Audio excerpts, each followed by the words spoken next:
ہم کیوں قبر کی نعمتوں کے بارے میں بات نہیں کرتے؟ ہم یہ کیوں نہیں کہتے کہ وہ سب سے بہترین دن ہوگا جب ہم اپنے رب سے ملیں گے؟ ہمیں یہ کیوں نہیں بتایا جاتا کہ جب ہم اس دنیا سے کوچ کریں گے تو ہم ارحم الراحمین کے ہاتھ میں ہوں گے، وہ رحمان جو ماں سے بھی زیادہ مہربان ہے۔ رسول اللہ صلی اللہ علیہ وآلہ وسلم نے ایک جانور کو دیکھا، وہ ماں جو اپنا پاؤں اپنے بچے پر رکھنے سے بچا رہی تھی، تو آپ صلی اللہ علیہ وآلہ وسلم نے صحابہ سے فرمایا، بے شک ہمارا رب ہم پر اس ماں سے بھی زیادہ مہربان ہے۔ اگر ہم صالح ایمان لے کر جائیں گے تو ہمارا رب ہم پر رحم کرے گا۔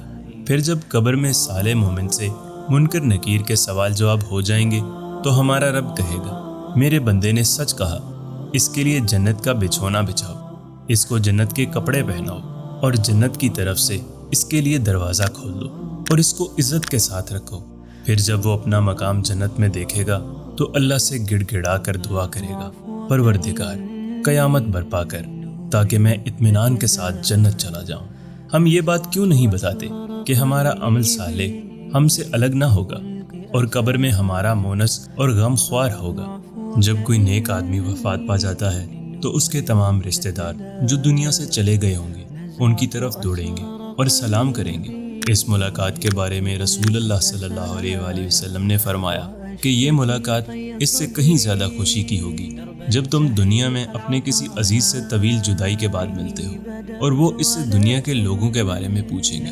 ان میں سے ایک کہے گا، اس کو آرام کرنے دو، یہ دنیا کے غموں سے آیا ہے۔ موت دنیا کے غموں اور تکلیفوں سے راحت کا ذریعہ ہے۔ صالحین کی موت در حقیقت ان کے لیے راحت ہے، اس لیے ہمیں دعا سکھائی گئی ہے، اے اللہ موت کو ہمارے لیے تمام شروں سے راحت کا ذریعہ بنا دے۔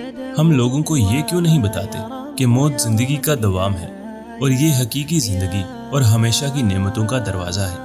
ہم یہ حقیقت کیوں چھپاتے ہیں کہ روح جسم میں قیدی ہے اور وہ موت کے ذریعے اس جیل سے آزاد ہو جاتی ہے اور عالم برزخ کی خوبصورت زندگی میں جہاں مکان و زمان کی کوئی قید نہیں ہے رہنا شروع کرتی ہے؟ ہم کیوں موت کو رشتہ داروں سے جدائی، غم اور اندوہ کے طور پر پیش کرتے ہیں؟ کیوں نہ ہم یہ سوچیں کہ یہ اپنے احباب اور نیک لوگوں سے ملاقات کا ذریعہ ہے۔ قبر سانپ کا منہ نہیں ہے کہ آدمی اس میں جائے گا اور سانپ اس کو چباتا رہے گا۔ اللہ سے نیک امید رکھو اور اپنے اوپر خوف طاری مت کرو۔ ہم مسلمان ہیں، کافر نہیں ہیں، اس لیے ہم اللہ کی رحمت سے دور نہیں پھینک دیے جائیں گے۔ اللہ نے ہمیں عذاب کی خاطر پیدا نہیں کیا ہے، اللہ نے ہمیں بتایا ہے کہ وہ ہم سے کیا چاہتا ہے اور کیا نہیں چاہتا، اور ہم اچھی طرح جانتے ہیں کہ اللہ کی رضا کے کام کون سے ہیں اور ناراضگی کے کون سے ہیں، اور ہم دنیا میں آزاد ہیں، جو چاہے کریں۔ اے اللہ ہمارے اعمال کا خاتمہ بالخیر کریں، ہماری آخری عمر کو بہترین بنا دیں، اور سب سے بہترین دن وہ جس دن آپ سے ملاقات ہو۔ آمین۔